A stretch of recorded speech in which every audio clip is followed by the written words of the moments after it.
I'm going to try to be as open as possible as I can with you guys. I'm at home, Abby? Am I not at home? Okay, thank you. Now, I saw this opportunity in 2019, and I was not in a good place. I was in a very, very terrible place. How many of you know how much I started this business with? I need to understand where I'm coming from. You said? Please say it again. 1,000 naira. That was how much I could afford. For you to know where I'm coming from. Now, I wasn't coming from a family that had nothing, no food to eat and all that, but we just passed through the most difficult time we had ever passed through in life. My mom, I come from a family of professionals. Let me start with that. We are taught to go to school, get a certificate, come out and all that. So I had that mindset, that big dream. Once I'm done with BSc, Masters, PhD and all that, so I can be the perfect career woman. So I was very serious about that dream and that mindset. And I was in school, Uni Loring, when my mom took ill. She was very, very sick, and NHIS for some reason were on strike that period. So the bills were very high. Everything was going into Mom's health. We sold properties, we sold cars. A lot of you don't know this story. We sold a lot of things. It took us, in fact, it took my family, in fact, the setback was a lot into Mom's health and so many other things. So, it got so bad that I had to drop out of school. Many of you don't know this, but I'm a dropout. I did not finish school. I had to drop out of school. Because of what? Money. How much is a federal government university? Yes, some of you are looking at me surprised. Yes. How much is a federal government university school fees? But my family could not afford that because of an incident that can happen to anybody. That's why residual income is important. Somebody say residual income. Most of them were federal government staffs, any monthly salary. And if you are sitting among people like that, you hear things like, God forbid, it's not my portion. But anything can happen. And you don't have plans, you don't have backup, you don't have what's paying you consistently because there's a system. And that thing set me back so much. It hits me so much. I had to come back home. If some of you that have written jams several times, you know how it feels, right? When you see your mates going to school, you are the one at home, people are asking you, what are you doing now? So what's the next step? So imagine coming back home and they think you are back for break. The break, no, they finish and they start asking you questions. I sank into serious depression.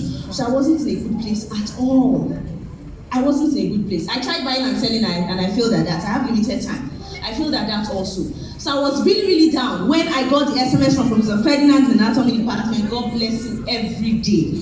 He sent me that SMS saying he recommended me to this organization. I attended the BOM and you know when you're on the ground, Dr. Anita says this, when you're on the ground, you don't fear fall. I was already on the ground. My family was not in the right place at all. And I saw this opportunity as something that can make, you know what low self-esteem is? If you are the kind of person that carries school and certificate on your head and you lose that, you feel that nothing good can come out of you.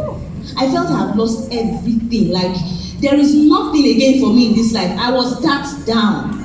So when I saw this opportunity, I asked questions. I was just 22 years old when I saw it, 2019. I asked questions and I realized that I even told the person that was closing me down, Barry Sansa, I don't know if you remember. I said, I don't have a degree. Is a degree required or something? And he said, no. So I signed up with 1,000 naira because that's what I could afford on that day.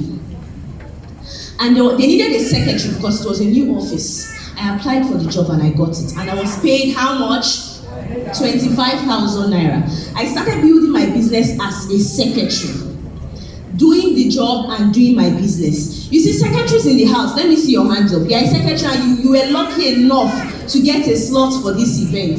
If you are not successful in this business, Mr. Prince said something yesterday, but if you are a secretary and you are not successful in this business, you are doing harm to humankind because you are in a position where you learn faster. You are in a position where everything you need to be successful is, in fact, imagine coming to this office every day and doing activities, rubbing minds with people that can impact your life. Yet, secretaries are not serious in this business. In fact, those kind of things, they irritate me. I don't like working with those kind of people.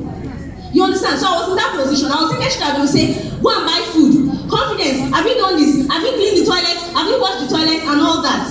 While I was doing my business, earning 25,000 naira.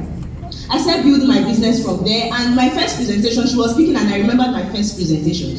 Barry Salsato called me and was like, Confidence, there's a political meeting somewhere, I will not be able to come into the office. Just run it. You can do it, just do it anyhow. My first presentation was the jeans and t-shirt as the secretary of the office. And I did that presentation and I got results.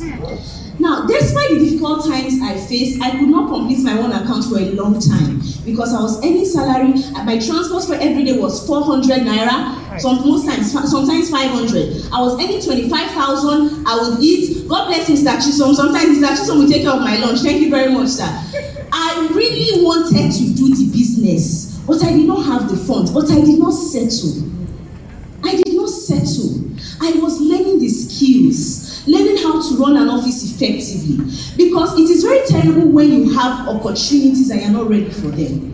I was building capacity. I was getting ready so that whenever the opportunities come, I will be ready for them. Now, when the opportunity finally came, I was able to complete one account and it was now time to expand. I said I want to do 4/15. If you look at me then, you will not even take me serious, honestly. A lot of people, my uplines and people were like, just do 2/3.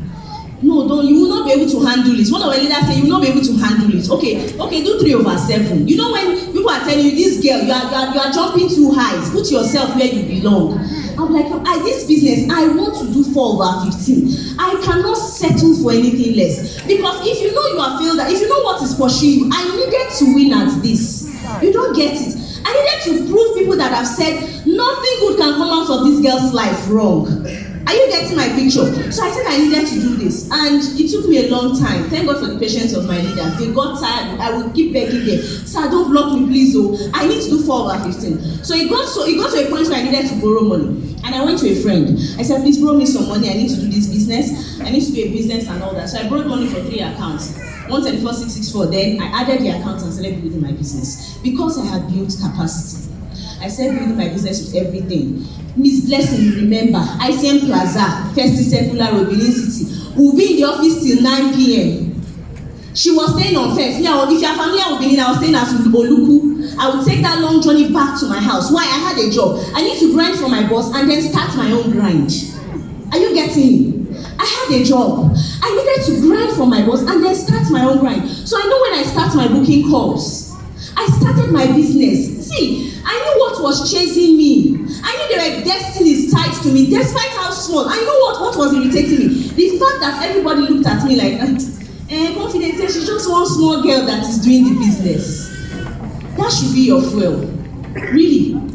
She's just one small girl, this 22 years old girl that is doing the business. I started doing my grind. And he that is diligent in his works will what?